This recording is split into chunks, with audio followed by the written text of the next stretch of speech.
আসসালামু আলাইকুম everyone, welcome back to my channel.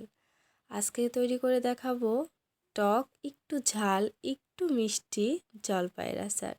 টক ঝাল মিষ্টি জলপাইয়ের আচার খুবই খেতে মজা হয়, একবার হলেও বাসায় ট্রাই করে দেখবেন।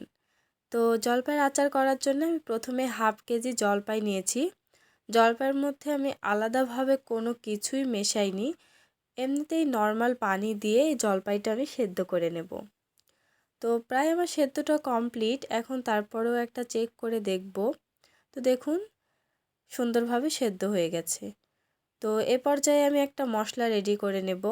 এখানে আমি 4টা শুকনো মরিচ গুঁড়া করে নিয়েছি, 1 চামচ জিরা গুঁড়া, 1 চামচ ধনিয়া গুঁড়া। এগুলো আস্ত থাকলে প্যানে টেলে তারপর এটাকে গুঁড়ো করে নেবেন। এখানে আপনারা 1 চামচ পাঁচফোড়নও গুঁড়ো করে নিতে পারবেন। তারপর আমি জলপাইগুলো খুব ভালোভাবে ম্যাশ করে নেব। তো জলপাইগুলো খুব ভালোভাবে দেখুন ম্যাশ করা হয়ে গেছে। এখন আমি যেটা করব, একটা ফ্রাই প্যানে দিয়ে দেব সরিষার তেল। আচারে সবসময় সরিষার তেলটাই ব্যবহার করবেন, তাহলে স্বাদটা অনেক বেশি হবে। এখানে হাফ কাপের একটু বেশি আর 1 কাপের একটু কম আমি সরিষার তেল নিয়েছি। তারপরে এখানে 2টা রসুন কুচি দিয়ে দিচ্ছি।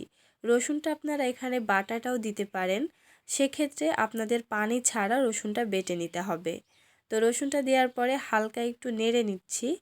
নেড়ে নেওয়ার পরে এখানে আমি দিয়ে দেবো 1 চামচ পাঁচফোড়ন। পাঁচফোড়নটা আমি আগেও বলেছি, আপনারা এটা গুঁড়ো করেও দিতে পারবেন, এভাবেও দিতে পারবেন। তারপরে একটা তেজপাতা আমি মাঝখান দিয়ে কেটে দিয়ে দিচ্ছি। দেওয়ার পরে যখন খুব সুন্দর একটা ফ্লেভার চলে আসবে, হালকা একটা কালার চলে আসবে, সে পর্যায়ে আমি জলপাইগুলা তেলের মধ্যে ঢেলে দেব।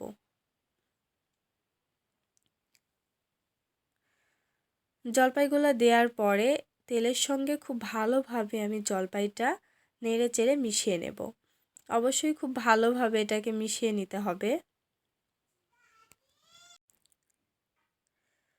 তো তেলের সঙ্গে যখন এটা একটু ভালোভাবে নাড়া হয়ে যাবে, তখন আমি এখানে 1 কাপ চিনি দিয়ে দিচ্ছি। এখানে আমার 1 কাপের একটু কম আছে, আমি পরে 1 কাপটা পূর্ণ করে নিয়েছি, যেহেতু আমার মনে হচ্ছিল চিনিটা একটু কম। তো আমি বলবো হাফ কেজি জলপাইয়ের জন্য 1 কাপ চিনি যথেষ্ট।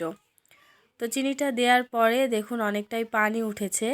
তো এখানে আমি অনেক সময় ধরে নেড়েছি, তারপর এখানে দিয়ে দিচ্ছি পরিমাণ মতো লবণ। এগুলো দিয়ে খুব ভালোভাবে নাড়তে থাকবো। নাড়তে নাড়তে এক পর্যায়ে দেখবেন পানিটাও টেনে গেছে।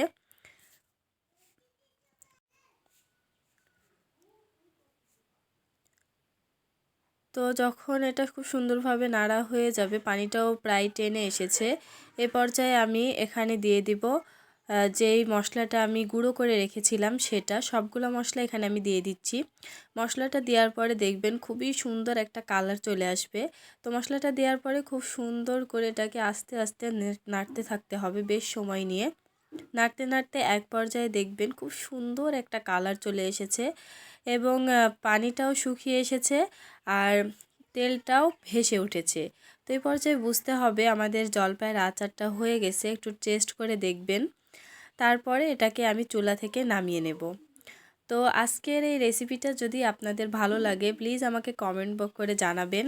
আর এরকম আরও রেসিপি দেখতে আমার চ্যানেলটা সাবস্ক্রাইব করে আমার পাশেই থাকবেন। আল্লাহ হাফেজ।